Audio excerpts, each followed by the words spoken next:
begin in 1964. Bob Dylan is 23 years old, and his career is just reaching its pinnacle. He's been christened the voice of a generation, and he's churning out classic songs at a seemingly impossible rate. But there's a small minority of dissenters, and they claim Bob Dylan is stealing other people's songs. 2004, Brian Burton, aka Danger Mouse, takes the Beatles' White Album, combines it with Jay-Z's The Black Album to create the Grey Album. The Grey Album becomes an immediate sensation online, and the Beatles record company sends out countless cease and desist letters for unfair competition and dilution of our valuable property. Now, the Grey Album is a remix. It is new media created from old media. It was made using these three techniques: copy, transform, and combine. That's how you remix. You take existing songs, you chop them up, you transform the pieces, you combine them back together again, you've got a new song, but that new song is clearly comprised of old songs. But I think these aren't just the components of remixing. I think these are the basic elements of all creativity. I think everything is a remix, and I think this is a better way to conceive of creativity. All right, let's head back to 1964, and let's hear where some of Dylan's early songs came from. I'm going to do some side-by-side comparisons here. All right, this first song you're going to hear is Nottingham Town. It's your traditional folk tune. After that, you'll hear Dylan's Masters of War. In Nottingham Town, not a soul would look up, not a soul would look up, not a soul would look down. Come, you masters of war, you that build the big guns, you that build the death planes, you that build all the bombs. Okay, so that's the same basic melody and overall structure. This next one is The Patriot Game by Dominic Behan. Alongside that, you're going to hear With God on Our Side by Dylan. Come all you young rebels, and list while I sing. For love of one's land is a terrible thing. Oh, my name, it ain't nothing. My age, it means less. The country I come from is called the Midwest. Okay, so in this case, Dylan admits he must have heard The Patriot Game, he forgot about it. Then when the song kind of bubbled back up in his brain, he just thought it was his song. Last one, this is Who's Gonna Buy Your Ribbons, another traditional folk tune. Alongside that is Don't Think Twice, It's All Right. This one's more about the lyric. It ain't no use to sit and sigh now, darling, and it ain't no use to sit and cry now. Well, it ain't no use to sit and wonder why, baby, even you don't know by now. And it ain't no use to sit and wonder why, baby, it'll never do somehow. Okay, now there's a lot of these. It's been estimated that 2/3 of the melodies Dylan used in his early songs were borrowed. This is pretty typical among folk singers. Here's the advice of Dylan's idol, Woody Guthrie. The words are the important thing. Don't worry about tunes. Take a tune, sing high when they sing low, sing fast when they sing slow, and you've got a new tune. And that's what Guthrie did right here, and I'm sure you all recognize the results. We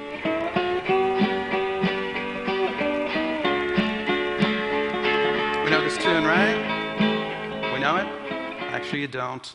That is When the World's on Fire, very old melody. In this case, performed by the Carter family. Guthrie adapted it into This Land Is Your Land.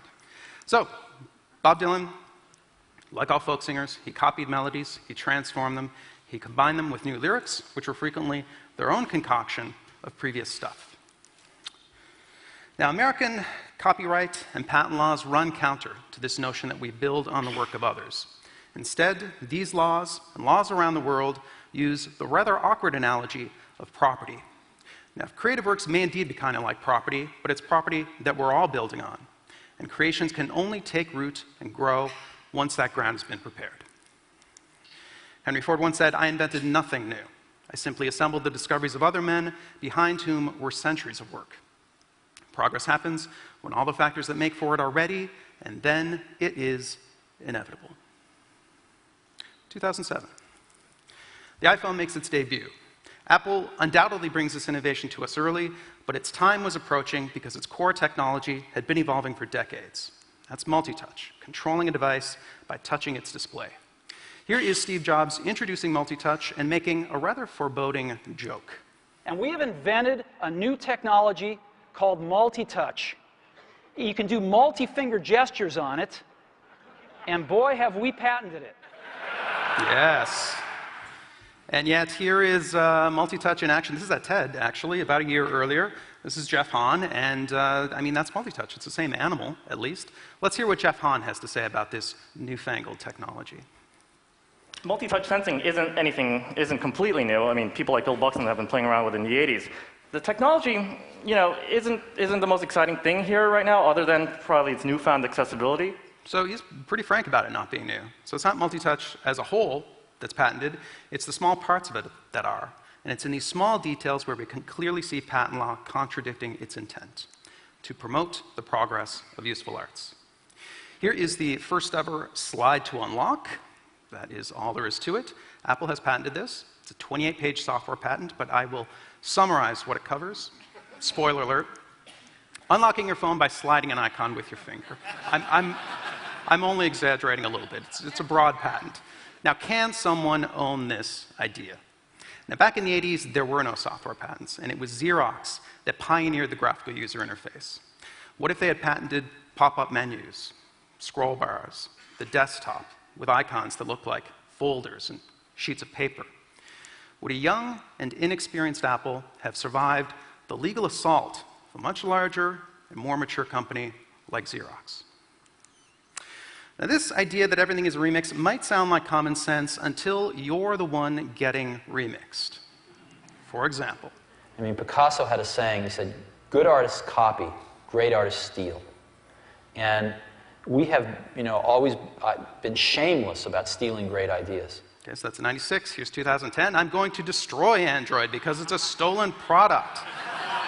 I'm willing to go thermonuclear war on this. Okay, so in other words, great artists steal, but not from me. Now, behavioral economists might refer to this sort of thing as loss aversion. We have a strong predisposition towards protecting what we feel is ours. We have no such aversion towards copying what other people have, because we do that nonstop. So here's the sort of equation we're looking at. We've got laws that fundamentally treat creative works as property, plus massive rewards or settlements in infringement cases, plus huge legal fees to protect yourself in court, plus cognitive biases against perceived loss. And the sum looks like this. That is the last 4 years of lawsuits in the realm of smartphones. Is this promoting the progress of useful arts? 1983. Bob Dylan is 42 years old, and his time in the cultural spotlight is long since past. He records a song called Blind Willie McTell, named after the blues singer. And the song is a voyage through the past, through a much darker time, but a simpler one. A time when musicians like Willie McTell had few illusions about what they did. I jump them from other writers, but I arrange them my own way. I think this is mostly what we do. Our creativity comes from without, not from within. We are not self-made. We are dependent on one another. And admitting this to ourselves isn't an embrace of mediocrity or derivativeness. It's a liberation from our misconceptions. And it's an incentive to not expect so much from ourselves and to simply begin.